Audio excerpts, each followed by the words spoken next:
Hi all, just wanted to show you a little bit more detailed how I build my aquarium stands. This one here is for my 75-gallon aquarium, and all this is a rectangle, and you'll need to build two of them, one for the top and one for the bottom. And for the 75-gallon aquarium, they're 48.5 by 18.5, so I just go ahead and measured out 3/4 inch longer, and so it comes out to about 49.25 for the length. But then for the width, you just got to remember to subtract 1.5 inches for the width here on both sides, so actually it's a total of 3 inches.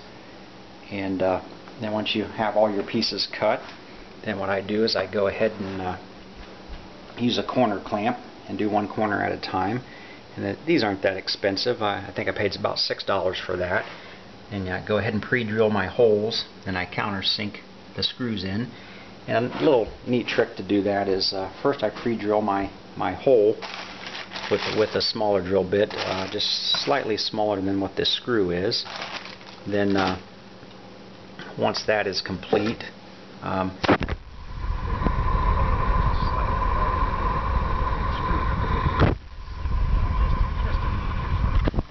there, I hope you can kind of see that.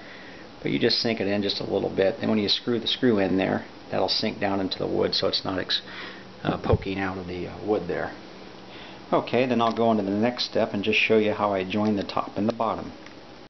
Okay, what I've done here is I have the bottom piece on the floor and the rectangle there. Then what I did is I cut 4 pieces at 27 inches long, as you can see there.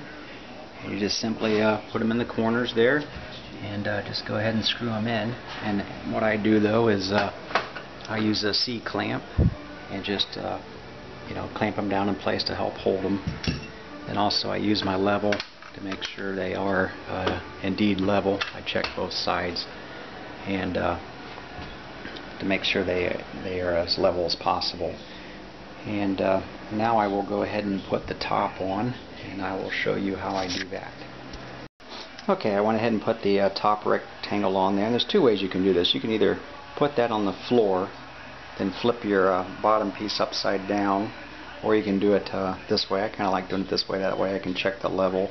But I go ahead and put it on, and I clamp it in place after I check the level. You can see there I got clamps in each spot. I didn't have enough C-clamps, so I just put a little clip clamp under there to temporarily hold it up. And then once you just want to check your level, and just as long as it's between the 2 bubbles there, you are fine. And this one seems to be nice and level, so I'm going to go ahead and drill my holes. Then I'll go ahead and drill holes all the way around each side here, all 4 sides. I'll put a screw here. I might even put 3. I might go 1, 2, and 3. Then I'll come in one here and one here in between the 2 screws there. And of course I'll pre-drill these holes that prevents the wood from splitting. And also something I forgot to mention earlier, I like to take a little square, just a regular square here, and just kind of set it in your corners, and with the clamp there, this is kind of hard, but you get the idea. You just put it there and make sure they're square before you screw them down. Same thing when you build your rectangles, even though you're using a square clamp, just kind of put your square around inside and outside, and as long as it feels nice and tight, it should be nice and square. Okay, well, I'm going to go ahead and drill the holes and put the top, and then we'll go to the next step. Okay, well, after screwing in the top, of course checking it along the way, making sure it stays level, I just went ahead and you'll see there I put screws there and screws there. Now you just simply want to measure the distance between the top and the bottom here, which is this one, it's 20 inches and 1/8. So you'll need 8 of these, because one will go here for each corner, and one will go here for each corner. You can kind of see that. But here I've already cut my pieces. Then you just simply work it in there. It should fit in there nice. Okay, nice. You don't want it so tight that it splits the wood, but you want a good tight fit. Okay, now that that's in, and you can see the ideal now. Now the weight of the aquarium, when it sits up here, the weight will actually rest on this 2x4 here and on the corners. And what I'll do is probably put 3 screws in, one about right there and one halfway down, and kind of kind of zigzag them. 3 screws should be enough, plus I glue them too. So I'll go ahead and put those in. Okay, I have all the corner pieces on there, as you can see there, on the front, back, and on both ends. Right there. And you just, like again, you just do that all the way around on all 4 corners. Then I also add center pieces. You don't have to, but I just glue these in. I don't screw them in. And then I added some 2 2x2s too, one on each side. The reason why is that way my door from there to there does not have to be that wide when I make my door. And this will be covered anyway with this whole I guess structure will be covered with a 1/4 inch oak plywood. You can use birch, oak, paneling, whichever you like, but I am going to use oak. And now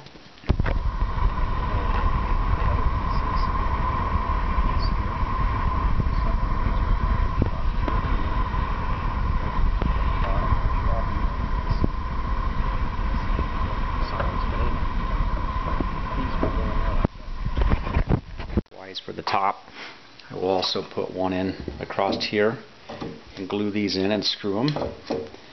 And once you get those in, then I will also turn one upside down, so to speak, like that across there. And the reason why I'll do that, because when I get my top, I can use this to screw it down from the bottom.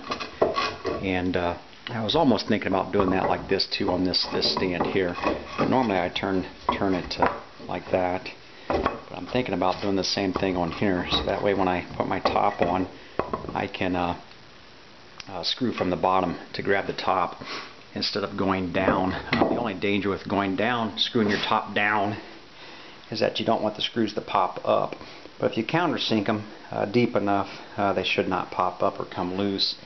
Then you just simply fill them with wood filler, a stainable wood filler or paintable wood filler, whichever you decide to do, paint it or stain it. But that's where I'm at now. I'm going to go ahead and add those pieces. Again, we'll put one on each side for the bottom, one on each side for the top, and one across the middle there.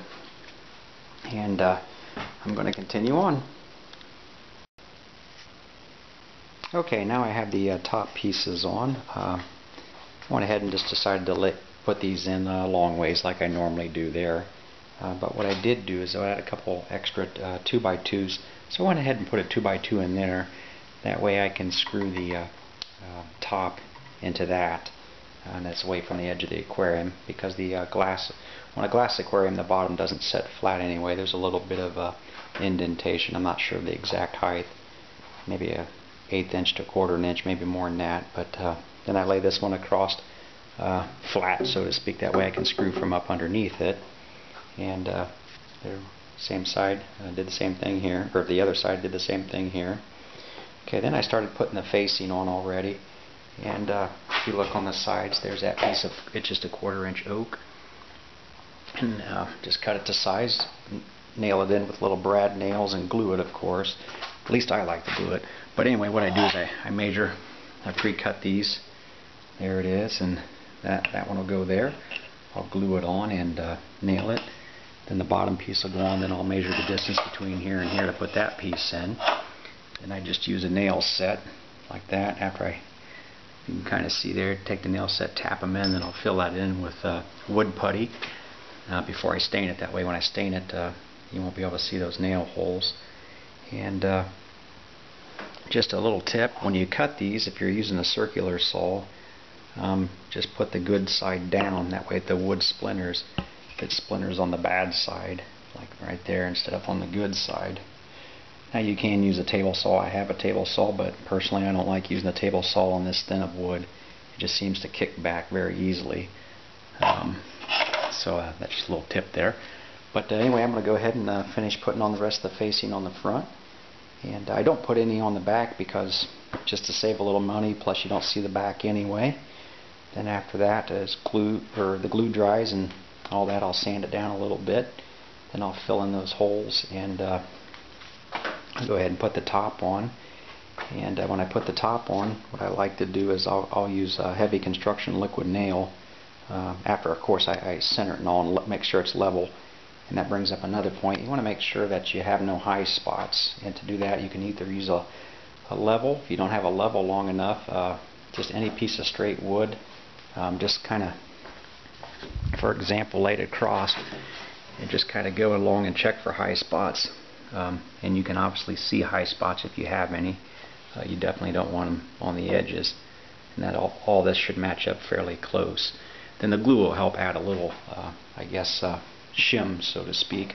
But I like to use the liquid nail construction glue because you have, I think, at least a half hour before it actually starts setting, so it gives you plenty of work time versus the Elmer glue, which starts kind of setting right away. So that's just what I like to use. But okay, well, I'm going to go ahead and continue on to the next steps. Okay, now I've added the top and glued it on and screwed it on, and actually I have the aquarium on it now too, but this is kind of what it looks like finished.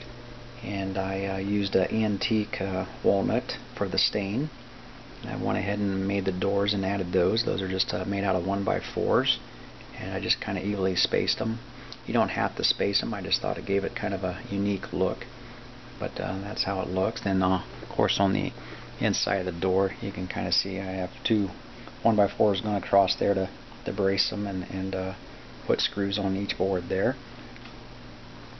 And that's it. It's all finished, and total cost of this project was probably right around $60. And I went to a couple pet stores to price a decent looking aquarium stand for a 75 gallon. They're right around the $400 range. You can buy cheaper ones that didn't look built so well, but they were still around $200. So I just hope that you liked this video, and I just want to thank you for watching.